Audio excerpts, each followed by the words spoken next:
พากันเดินทางฮอดแล้ววัดลืออำนาจที่อำนาจเจริญบ่คิดบ่ฝันว่านี่คือส่วนท้ายวัดมีทั้งหมักโมมีทั้งส่วนดอกไม้หลวงลุงหลวงตากับธิดาลาวหาบเครื่องหาบของลงมาให้เพื่อจะปิกนิกโอ้ยสุดยอดหลายทักทายสบายดี FC แฟนคลับของน้องธิดาลาวมดสุผู้สุคนก็แล้วกันหวังว่าอีกหลายคนยังบ่ ท่านเห็นคลิปเรานี่ยังบ่ท่านเห็นภาพบรรยากาศโตนี่ท่านผู้ชม FC แฟนคลับซึ่งมันเป็นภาพบรรยากาศที่ค่อยเห็นแล้วโอ้ย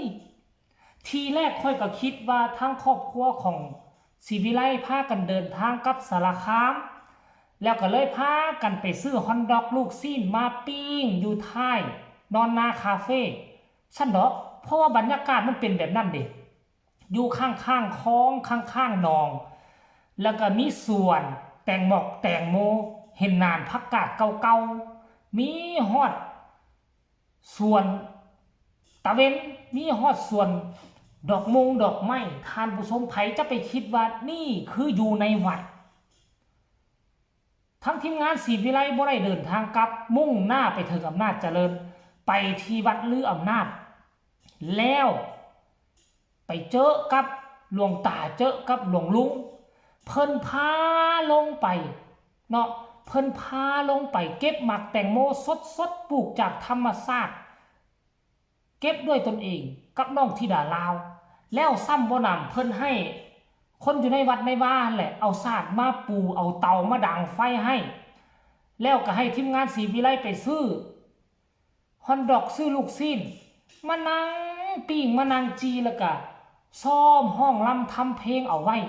ซึ่งค่อยคิดว่าอยู่บ้านของพ่อผู้ศรีวิไลแล้วใดที่แท้อยู่ทางด้านหลังวัดคือมาอุดมสมบูรณ์แท้วัดแห่งนี้น่ะชื่อว่าวัดลืออำนาจแม่นบ่ล่ะก็เป็นหลวงตาก็เป็นหลวงลุงนั่นแหละหลังจากที่น้องธิดาลาวไปเก็บหมักแตงโมมาเรียบร้อยแล้วปูซาดแล้วพาหมักแตงโมออกมาแดงอ้วยห้วยหลังจากนั้นก็ดังไฟขึ้นปิ้งพากันปิ้งพากันจีอันนี้น่าจะเป็นการอุปถัมภ์ของทั้งหลวงลุงหลวงตาบ่หรือว่าของพ่อผู้ศรีวิไลพากันจัดมาเองแป๊บเดียวพวกเจ้าฮู้บ่เห็นอีกคลิปหนึ่งน้องธิดาลาวหามกับหลวงตาก็จับไม้แล้วนี่มาธิดาลาวก็ใส่บาพาสองคนพากันหามมาผู้นึงเป็นหลานสาวผู้นึงเป็นหลวงตาหามมาไปใส่คุมาเบื้องหนึ่งกับธิดาลาวจับมามอแล้วเป็นซ้ำกับแตะปิ้งคิดว่าหามอีหยังมาซั่นดอก หลวงตาก็หอบแน่เพราะเป็นผู้เฒ่าธิดาลาวก็ย่างไว้วับแบบบ่ท่าเพิ่นเลยนะ เพิ่นก็หอบก็เมื่อยเป็นได้เนาะย่างมามอแล้วเอาโอ้ธิดาลาวไปเอาถ้วยเอาบ่วงเอาจานพออยู่ทั้งวัดทั้งว่าน่ะจะมีถ้วยมีบ่วงมีจานหลายได้ประชาชนอยู่อ้อมข้างผู้ใดบ่มีผู้ใดบ่พอเครื่องของบ่พอใช้บ่พออย่างต่างๆก็มายืมกันวัดนำว่าอยู่ทางลาวทางไทยเฮาเฮ็ดคือกันเบิด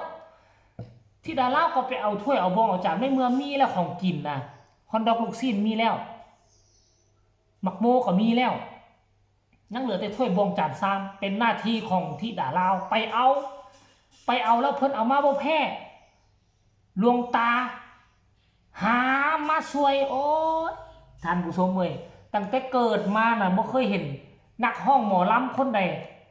สนิทสนมกล้าเฮ็ดแบบนี้ด้วยความว่าเนาะเป็นคนเป็นตาฮักตาแพงอายุยังน้อย11-12 ปีและเฮ็ดโตเป็นตาฮักตาแพงนอกจากคารวาสพ่อแม่จะหักแพงจะหักหอมแล้วครูบาอาจารย์พระสงฆ์อยู่ในวัดเขาก็ยังอีดูเมตตาเสริมความให้เลี้ยงสาของน้องธิดาลาวกับกลายมาเป็นความเป็นตาหักเฮ็ดให้พระอยู่ในวัดนั่นวัดนี่ก็หักกะหอมหักหอมในหน้าที่นี่บ่ได้หักหอมแบบสู้สาวเด้หักหอมซ้ำลูกซ้ำหลานโอ้ยท่านผู้ชมเอ้ยให้ทุกคนไปเบิ่งคลิปเรานี่สะก่อนขออนุญาตจากเจ้าของคลิปคือพอพูดแล้วจังมาพ้อกันในช่วงต่อไปชมพร้อมๆกันเลยอีร้อยหน่อยมาวัดหลวงปู่เลื่อมนาจค่ะมาวัดหลวงปู่เจ้าคณะจังหวัดหลวงปู่ย่างน้ำกลนหลานสิพาไปเบิ่งอันนี้พระสันว่าเพิ่นปู่บักโม่ไปทากันว้า ดบาดที่นี่ แม่ลิงหน่อยแลนเลยบาดนี่โอ้มาวัดหลวงปู่ไม่อดอยาก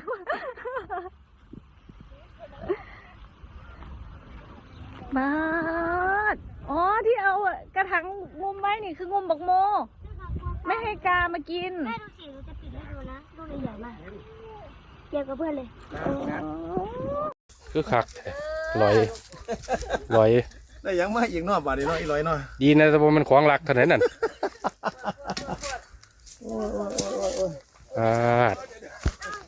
อ๋อย่างกับบ่ถาฮอดปูบัดนี่เป็นหลักหยังมาละลอย ร้อยเสื้อที่ บ่ได้ลักไปหยิบมาซื่อๆบ่ได้บอกเพิ่นติ ลืมตัวยิงแก้วตัวยิงรอบหนึ่ง ลิงต้องลิงกำทัวแล้ว ปาดบ่จะไปหาหลักของหลักไปหาเขาหัวเขาสวนเพิ่นเด้อ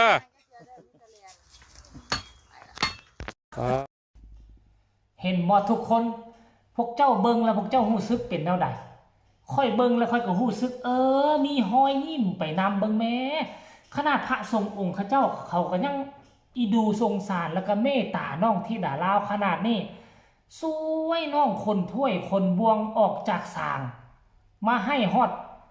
ปลาท้ายวัดเพื่อจะให้หลานสาวธิดาลาวได้กินข้าวกินน้ำได้กินสิ่งที่ตนเองอยากกินมีโมหมักแตงมีฮอทดอกลูกชิ้นมาปิ้งมาจีแล้วก็มาเฮ็ดมินิคอนเสิร์ตเพื่อฝึกฝนรอลองหรือว่าค่ำคืนนี้มีงานอยู่ที่วัดลืออำนาจในอีกบ่ที่จะได้มาช่วยการช่วยงานอยู่วัดลืออำนาจในอีกบ่ท่านผู้ชมให้ติดตามเด้อบ่เพราะว่าบ่เห็นการเคลื่อนไหวของพ่อครูได้ยินแต่ว่าเดินทางต่อที่วัดลืออำนาจจังหวัดอำนาจเจริญแต่บ่เห็นผู้ใดบอกว่ามาเฮ็ดงานมาภารกิจอันใดอันนี้ต้องให้ติดตามมือแรงนี่คันเห็นไล่สดพ่อครูนั่นก็หมายความว่าได้ขึ้นเวทีช่วยทั้งวัดลืออำนาจเป็นแท้แน่นอนท่านผู้ชม FC แฟนคลับอันนี้คือการเคลื่อนไหวสดๆฮ้อนๆปัจจุบันนี้ยังไล่สดอยู่บ่หรือว่าจังไดอันนี้ค่อยบ่แน่ใจก็ฝากฟังคลิปนี้การเคลื่อนไหวของครอบครัวศรีวิไลเอามาฝากเอามาต้อนกันซ้ำนี้ก็แล้วกันนะฝากทุกคนกดไลค์กดแชร์กดติดตามที่สำคัญอย่ากดข้ามโฆษณาท่านใดมีคำตำหนิติชมหรืออยากส่งข่าวส่งกำลังแห่งใจให้ครอบครัวธิดาลาวก็สามารถส่งมาทางใต้คอมเมนต์ได้สำหรับคลิปนี้ก็น่าจะลาทานผู้ชมไปเพียงซ้ำนี้สบายดี